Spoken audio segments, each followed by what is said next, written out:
Satanás está no Brasil, ele não está na Alemanha.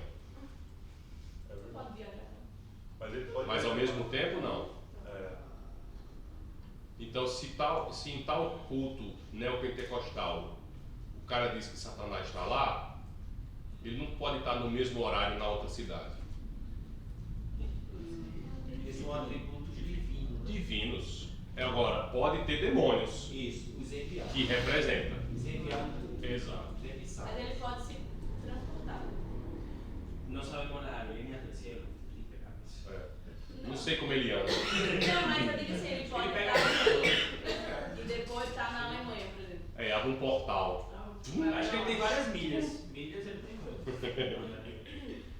Também a gente considera que ele é um ser espiritual. E aí tem essas questões de não ter essas limitações físicas que são inerentes a cada um de nós nesse corpo. Ele não está. Como é que eu posso usar a palavra correta? Ele não está preso ao nosso cronos. Assim como os anjos também não. Mas aí também. Talvez ele não esteja limitado ao espaço de poder vagar, mas ele está limitado ao tempo. Ao tempo, no sentido de que ele não tem a onipresença. Exato. De estar no passado e no futuro ao mesmo tempo. Isso só Deus pode. Um certo pregador, ele disse assim: por ele ser acusador, ele procura as acusações do passado e do presente, pois ele não tem o poder de acusar o futuro. E mesmo no presente é limitado daquilo que a gente já revelou. Não sonda a minha mente no que é insondável para ele. Algo que só Deus pode ler o meu coração. Não é? Então, Él no conoce mi codicia. Não. Não é onisciente. A não ser que eu já revelei em alguma atitude ou em alguma ação. Mas por ele ser um ser milenário, ele pode ler a sua atitude através da sua ação. O algoritmo. O Facebook sabe quando eu estou namorando antes de todo mundo saber. Não é? Sabe o meu gosto do como eu tomo o meu café. Ele não é onisciente, no caso. Não é onisciente. A inteligência dele é artificial. É artificial. Então não necessariamente ele sabe o passado de todas as pessoas. Aqueles que não foram revelados, não. Oye, pero Ele não sabe o que eu sonhei quando tinha 4 anos de idade. Eu não contei o sonho para ninguém. Ele não sabe o que eu vivi também. mira, des en cuenta lo que el humano ha construido. La red de Facebook. Una red donde las personas descargan información, conocidos, y en función de eso un algoritmo nos genera publicidades, nos genera cosas que podemos comprar, personas a las cuales podemos conocer. Imagínate la tecnología que tiene que tener ese. E a gente pode dizer que ele era livre para decidir. Porque se estava com Deus e deixou de estar com Deus, ele tomou essa decisão. Não é? De onde vem tanto mal? A gente já viu quem controla esse mundo, não é? Sim. João 14:30. Já não falei muito convosco, porque aí vem o príncipe do mundo, e ele nada tem em mim. João 5:19. Sabemos que somos de Deus e que o mundo inteiro jaz no maligno. Já pertence a ele. Efésios 2:1 e 2. Ele vos deu vida quando vós, mortos nos vossos delitos e pecados, nos quais andastes outrora, segundo o curso deste mundo, segundo o príncipe da potestade do ar, do espírito que agora atua nos filhos da desobediência. Mesmo que não tenha ação direta de Satanás e dos diabos, o que é que os filhos da desobediência operam? Mesmo que a gente possa dizer que não tem a ação direta de Satanás e dos demônios, os filhos da desobediência vivendo neste mundo, podemos dizer que essa operação age como? Como se fosse el demonio. Como se fossem os demônios, gente. O sea, es un humano actuando para el demonio sin influencia directa del demonio. É. Por elección propia. Se a gente pode dizer que este mundo está sobre o curso, sobre a direção do mal, e as pessoas que vivem em desobediência ao Senhor, elas estão em obediência a quem? Satanás. Mesmo que não diretamente, mas estão sendo instrumentos dele para nos perturbar e para causar o mal. Basta não fazer a vontade de Deus. Basta não fazer. A pessoa pode ser que nunca tenha conhecido o Satanás e o diabo, mas ela está sob a influência, agindo como tal. Jesus disse isso de Pedro. Não é? Passa para trás, arreda de mim, Satanás, porque o que tu cogitas não era algo de Deus. Mas ele não estava sob a influência direta. Não estava possesso, endemoniado. Não precisa estar possesso, endemoniado para estar agindo em consonância com as obras do mal. E lá em 2 Coríntios 4 a gente leu, né? O Deus desta era cegou o entendimento dos descrentes. Então, Já está ali, né? Ou eu vou estar servindo um ou vou estar servindo o outro. Exatamente. Jesus não é Senhor desse mundo? Todas as coisas sujeitastes debaixo dos seus pés. Ora, desde que lhe sujeitou todas as coisas, nada deixou de fora do seu domínio. Agora, porém, ainda não vemos todas as coisas a ele sujeitas. Por que a gente ainda não vê todas as coisas sujeitas a ele? Que Dios no permite que el enemigo tenga influencia y que personas escojan someterse.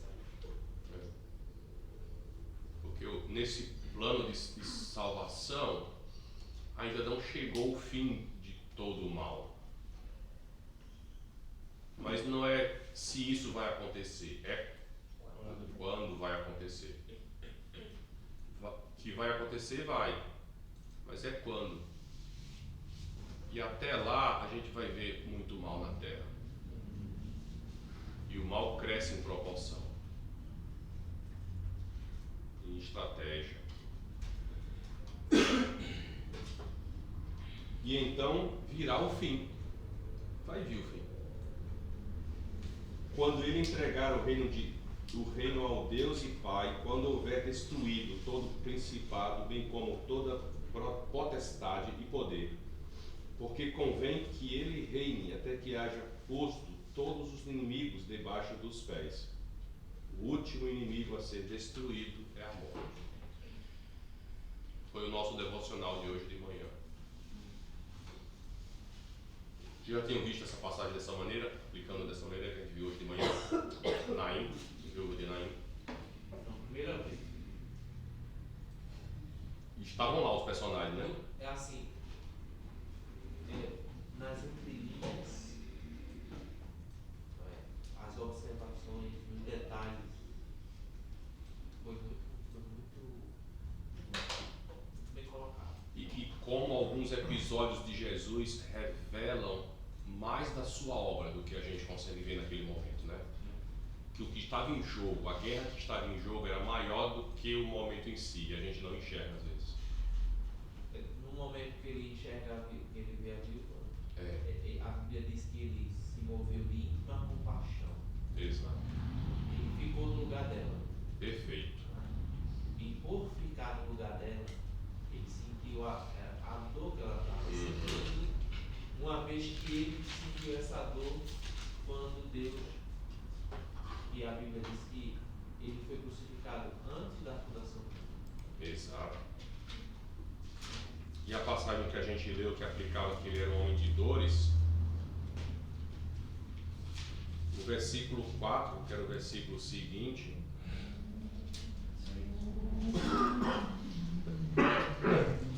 Isaías 53, versículo 4 diz: certamente ele tomou sobre si as nossas enfermidades e sobre si levou as nossas doenças. Contudo, nós o consideramos castigado por Deus atingido e afligido. Mas ele foi traspassado por causa das nossas transgressões, foi esmagado por causa da nossa iniquidade. O castigo que nos trouxe a paz estava sobre ele, e pelas suas feridas fomos curados. Para ressuscitar aquele jovem, ele estava na obrigatoriedade, vencendo a morte, de morrer na cruz.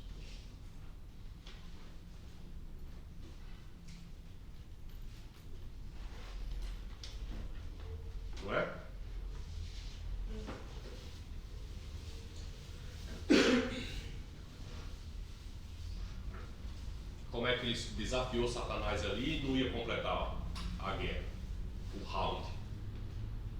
Ali era só uma etapa. Só uma etapa. Existe um príncipe poderoso deste mundo, Satanás.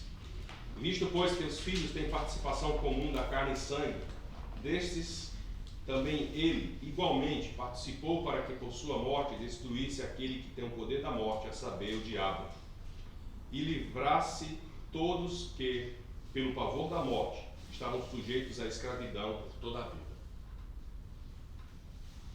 Então ele vence a morte e vence o pavor da morte, que nos aprisiona. Não ameis o mundo, nem as coisas que há no mundo. Se alguém amar o mundo, o amor do Pai não está nele.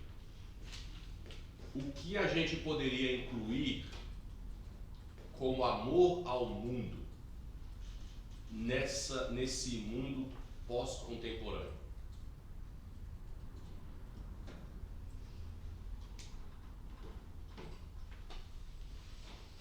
Como assim? Pode repetir a pergunta? O que é amar o mundo hoje? Quando você vê o jovem, você que é jovem, o que é um desafio de amar o mundo para o jovem? Você também é jovem, mas é uma jovem há mais tempo. Você é uma jovem como eu, que é uma jovem há mais tempo, né? A gente já está há mais tempo jovem, já está mais jovem que é jovem há pouco tempo. Eu acho que talvez se prender muito às coisas terrenas, no sentido de colocar ideologias e princípios políticos, enfim, essas coisas acima, não necessariamente acima, mas assim, como mais importantes do que o que a Bíblia fala. Que eu acho que a gente vive numa era que essas coisas estão cada vez mais afloradas, então eu acho que talvez seja isso, assim, amar o mundo está relacionado para mim, particularmente isso, a levar essas coisas acima dos ensinamentos bíblicos. Como pai, tem uma coisa que me assusta muito, eu vou compartilhar com vocês. Vou escrever aqui.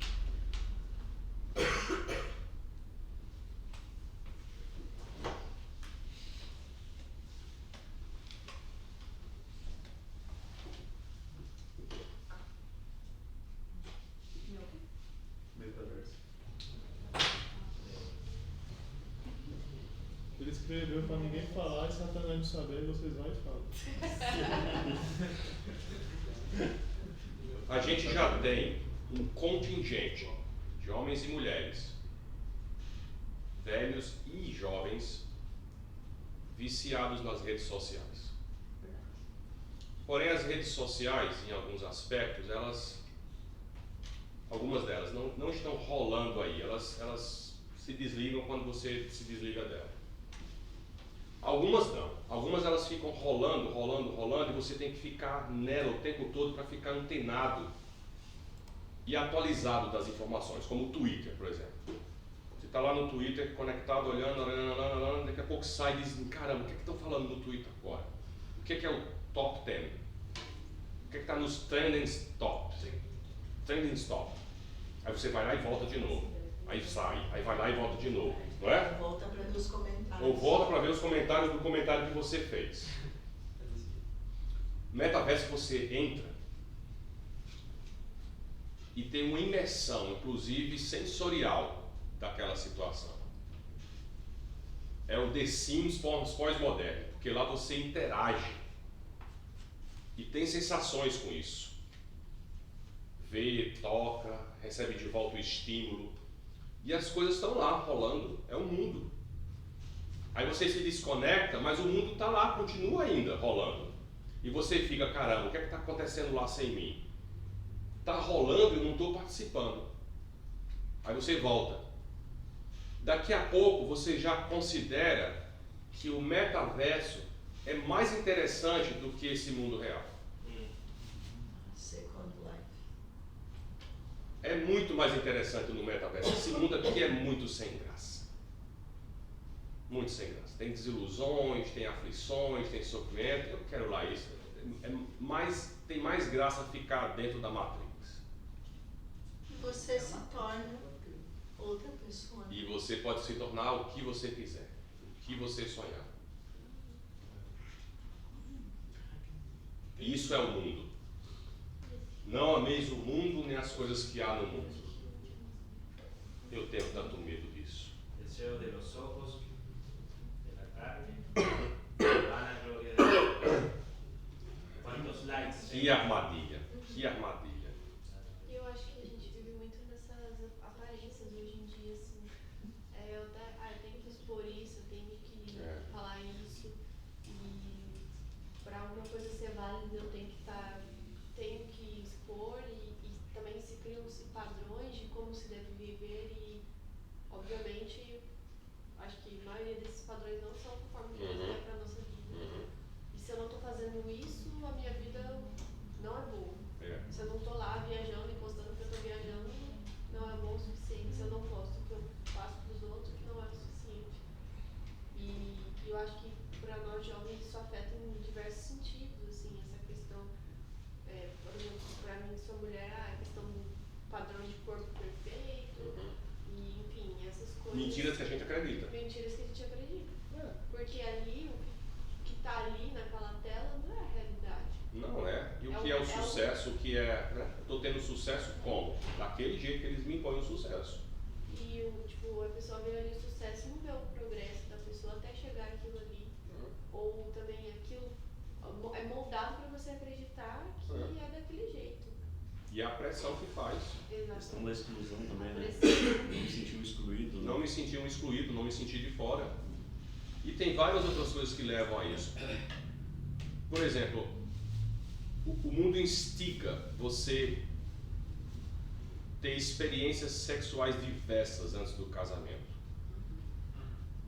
E é uma pressão grande. É um grande mercado da pornografia e da licença de ter esse prazer.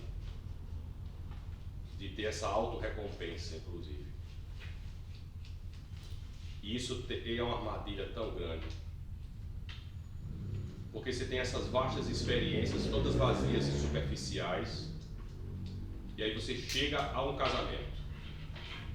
E você começa a comparar a sua esposa com todas as outras que você já teve. Mas eu queria o seio daquela na minha, com a bunda da outra nessa, e quer tudo isso. E se você faz do jeito do Senhor, como é bom. Se você busca intimidade emocional, primeiro que intimidade física, você está indo no bom caminho. Intimidade emocional, porque é isso que vai te sustentar nessa caminhada. Intimidade física a gente tem 200 anos pela frente para desfrutar. Eu quero que meu casamento dure anos e anos e anos, e eu tenho anos para desfrutar dessa intimidade física. E é até bom que vai mudando. A gente vai mudando fisicamente. Eu tinha cabelo antes quando casei. Vocês não acreditam, mas a minha orelha era até um pouco menor. Eu acho que eu nem vou ter cabelo branco, porque o cabelo vai cair antes. E quando eu conheci minha esposa, ela era só mais jovem. E eu não poderia imaginar como ela seria mãe. E agora eu conheço uma mãe maravilhosa na minha esposa. E eu estou animado para conhecer como ela será como avó. E eu quero estar lá para ver como ela será uma avó. Porque eu também seria um avô. E eu quero ter uma versão melhorada para os meus netos com ela. Mas esse mundo instiga a gente a ter intimidade física antes de ter intimidade emocional. E a gente fica comparando os outros com aquele que a gente tem agora. Só pegando esse gancho, uma das coisas que, como trabalho com jovens e vendo as redes sociais e tudo isso, o que está mais dificultando também é a questão do amor. O amor diferenciado, né, que eu digo. O amor onde tem amor a Deus, que as pessoas hoje estão postando muito sobre isso. Então, se 2 homens estão se casando, tem Deus no meio. Se 2 mulheres estão se casando, tem Deus no meio. E se um homem está casando, não sei, com um animal, não sei. Tem Deus, tem amor, tem Deus no meio. E eles falam, eles citam, olha, tem na palavra, isso é a palavra de Deus. Onde tem amor, tem Deus. Eu falo, não, gente, não é para ser assim, calma. Então, assim, isso tem levado a isso, e os jovens dentro da igreja têm levado isso para si. Não, onde tem amor, tem Deus. Então, aí começa Não é a questão do fato. O amor sentimento, né? Isso. O amor não é sentimento. E aí o jovem cristão faz o quê? De ver a questão do... Eu tenho amigos, né, que escolheram, enfim, outras coisas. E eu falo, olha, eu gosto deles, eu amo eles, mas não gosto do que eles fazem, do pecado que eles fazem. Eu respeito eles, mas eu sempre incentivo que eles vão mostrar na verdade para eles. Não é a questão que eu sou contra ele ou que eu estou falando, não é isso. Eu sou uma pessoa que sou contra o pecado dele, mas eu amo ele, vou levar ele para minha vida, então assim, vou estar ali. Mas as pessoas não fazem isso. O jovem cristão começa a pensar nisso, porque o mundo começa a trazer isso, que Deus está em tudo. Então eles começam a aceitar e deixar acontecer. Panteísmo. Exatamente. Para mim é difícil fazer jejum, eu gosto mais de vigília. Jejum, eu gosto tanto de comer, tem umas comidas tão gostosas. Eu gosto. Mas eu faço. Mas para essa sociedade fazer jejum disso aqui, ó, é arrancar um braço. Se você tem coragem de cancelar suas contas ou desconectar delas por uma semana, decretar um jejum de uma semana sem mídias sociais. Eu comecei a fazer isso essa semana para ver como é que eu ia me sentir. Então eu estipulei alguns horários para olhar Instagram, porque eu gosto muito do Instagram. E aí eu comecei a perceber que eu fico mais irritadíssimo, fico mais estressado, entendeu?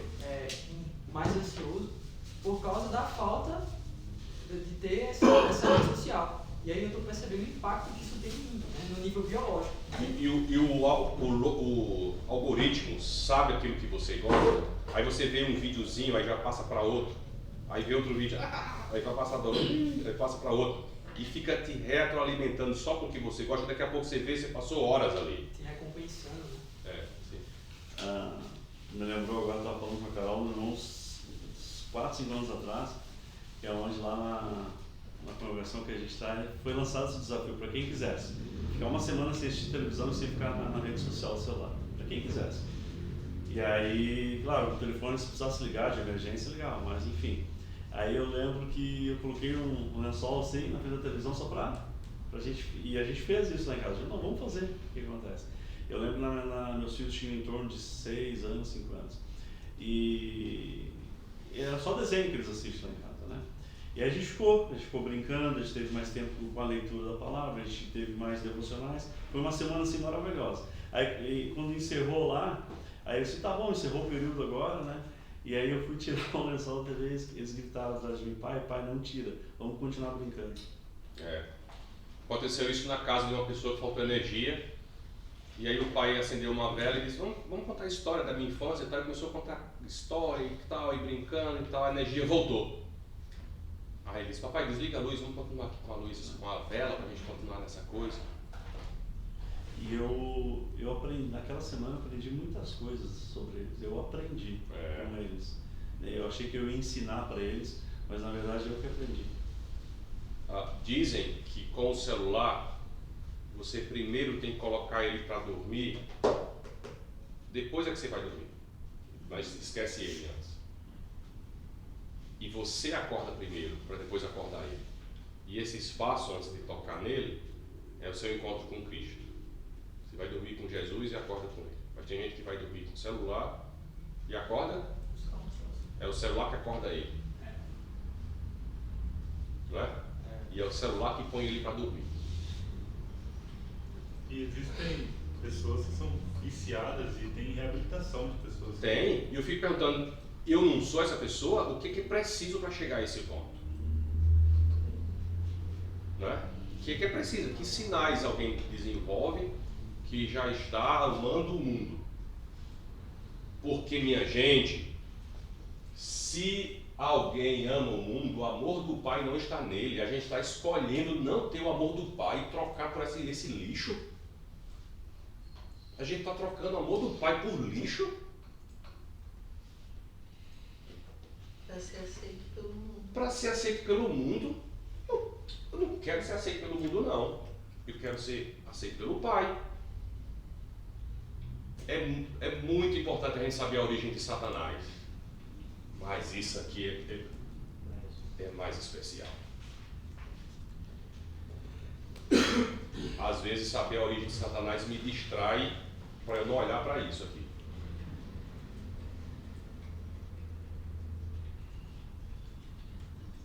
de expulsão de demônios e tarará, tarará, mas a pessoa não está olhando para a ferida dentro dela.